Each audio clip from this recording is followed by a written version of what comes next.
Hey guys, what's going on? Munch here, and welcome to episode 3 of Bangers and Munch. We are going to be previewing week number 5 of the LPL. I do want to make a quick shout out before I get into what's happening in week 5. I just want to quickly shout out the fact that we have a new channel for Bevvies of the Boys. I feel like we haven't done a very good job of telling people. I've linked it in the description, both the YouTube channel for it and the Twitch channel for it. Make sure you check it out. It's so that me and Dagda have shared ownership of the product since we're both working on the show. With that out of the way though, let's talk about the standings in the LPL right now. I'll bring them up on the screen. As always, thank you, Minora, for the wonderful edits. As you can see, the show quality has gone through the roof, to the moon, if you will. Let's talk about the standings. So, EDG and RNG, I'm kind of going to skip over. I feel like loads of people are talking about them right now. We can maybe do a video at some point on why these two teams look so strong. RNG especially have really surprised me this year, and I'm now getting really excited for both of these squads. The first team on the standings I really want to talk about is Fun Plus Phoenix. This is a team that, oh my days, they look unbelievable. The question mark in this squad was around the jungler, it was around the bot lane. Tian has moved out of the squad now. For anyone that missed their games recently, Bo has stepped in. He was an LDL jungler, incredibly exciting prospect. He was arguably the best jungler in the LDL last year. He managed to get MVP in summer, only finished 4th in playoffs on the E-Star Academy squad.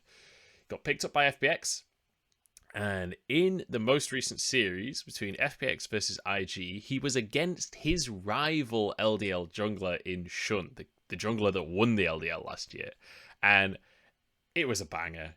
Go and watch those VODs, IG versus FPX. It was only 2 games, but they were 2 of the most fun games I've watched in ages. Neither team would let the other get away with anything. FPX were clearly the better squad, though. And Bo, Olaf both games, absolutely dominated. He got a back-to-back quadra kill in one of the games. Like, he is playing out of his mind right now. We were asking whether he was going to be able to slot in with this squad. The answer is absolutely yes. Right now, FPX look like one of the best teams in the league. It's as simple as that, and they've played multiple different strategies. If they can set Bo up like this, and he's feeling very comfortable, I'm all aboard the FPX hype train.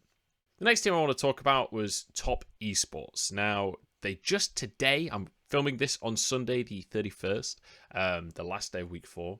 They've just today played against JDG. Now, those two teams, if you don't know, were the finalists in both spring and summer finals of LPL 2020. They went to 5 games both times. This was not an accurate representation of those series. Top Esports, clearly the better team right now. Joel has fit into this squad beautifully. It feels like he is still occasionally a little over-aggressive, but his laning is really good alongside Jackulov. They're often just forgotten about in the bottom side of the map as Top Esports play through this top side and try and set up 369. Jackulov is bringing out the Rageblade Senna that we've seen crop up around the world at the minute. And it just feels like this team is back to feeling good again. It feels like this is going to be a top team inevitably. I'm thinking about Top Esports as a top 4 team right now. I think you guys should too. I'm excited to see, it feels like the first couple of series they played, they hadn't woken up yet. Now it feels like they're in a groove again, and I'm excited to see them play against some of the top teams, because the recent games that they have had, they've just not even been tested. They've not had to really show what they're capable of, but I'm feeling real good about what Top Esports can bring to the table again. The third team I'm going to talk about is WE, which I feel like I'm kind of over talking about WE, but this time I'm not just hyping this team up, I'm talking them down. They played against RNG this week. They got absolutely destroyed. RNG looked far and away like a better team, which I did not expect. I expected it to be like a 3-game barn burner series. It was not.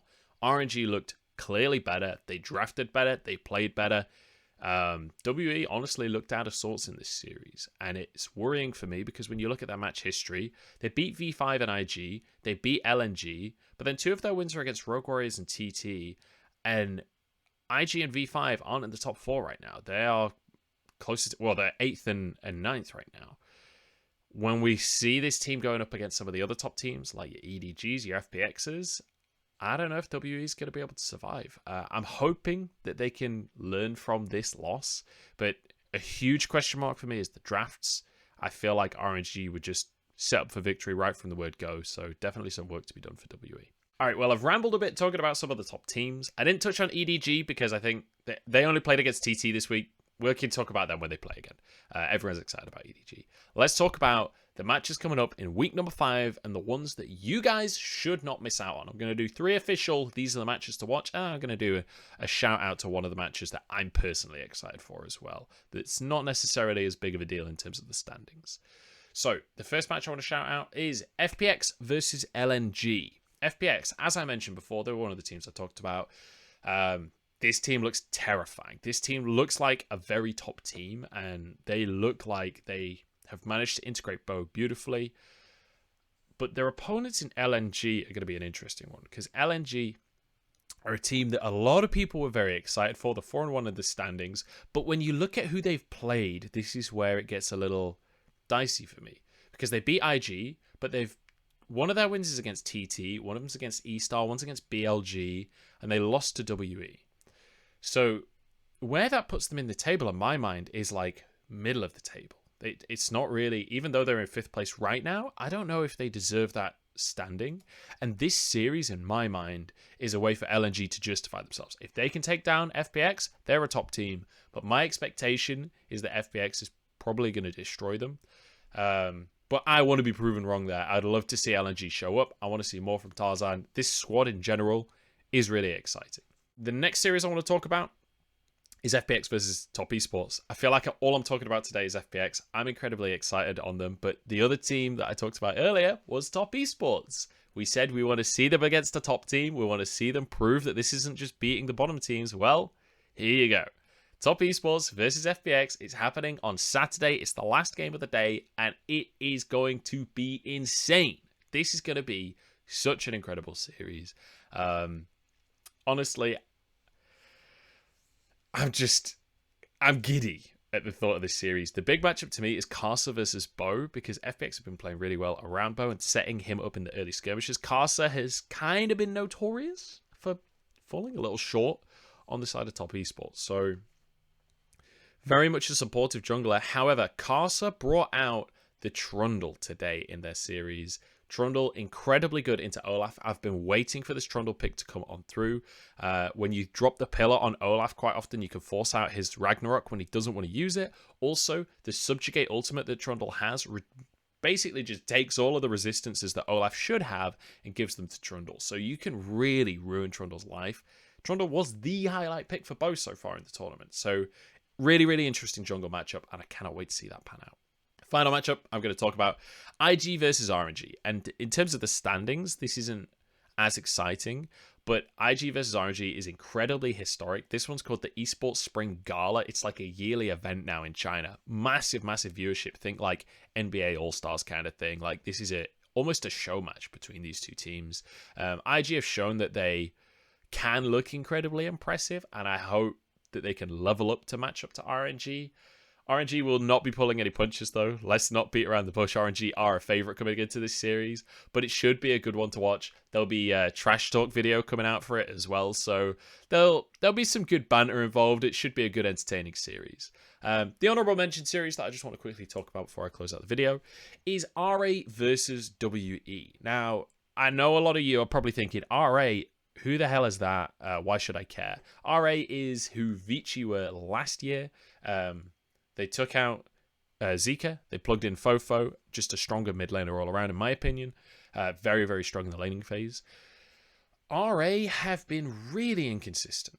When you look at who they've played and what the results were, they lost to Top Esports. They beat Suning. They lost to BLG. They lost to JDG, but they beat Rogue Warriors. So looking at those results, you kind of put them in the middle of the table. But in their wins, they look dominant. In their losses, they look like they don't know what they're doing. This feels like a bit of a coin flip squad, but I believe that if they can just build a little consistency and work out some of these kinks, this is a team that can fight in playoffs and maybe finish, I don't know, 6th or 7th, I think is a reasonable performance from them. If they perform well, I think that's a reasonable expectation. I just don't know if they're going to perform well.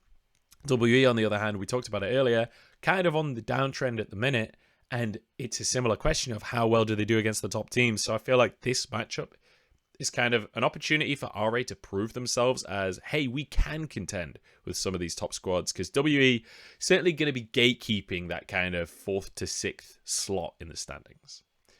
With all of that said, that's going to be the end of this video. I'm going to post this to Reddit and all of that when it comes out.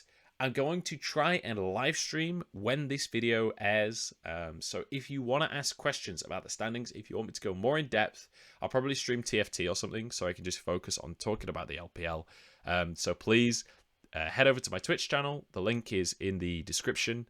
And come talk to me about LPL. I'll do like an AMA or whatever, and we can go in depth as you guys want about any of the teams on the list. So please do hit me up there. With that said, I've been Munchables. This has been Bangers and Munch, and I'll see you guys in week number 5 of the LPL.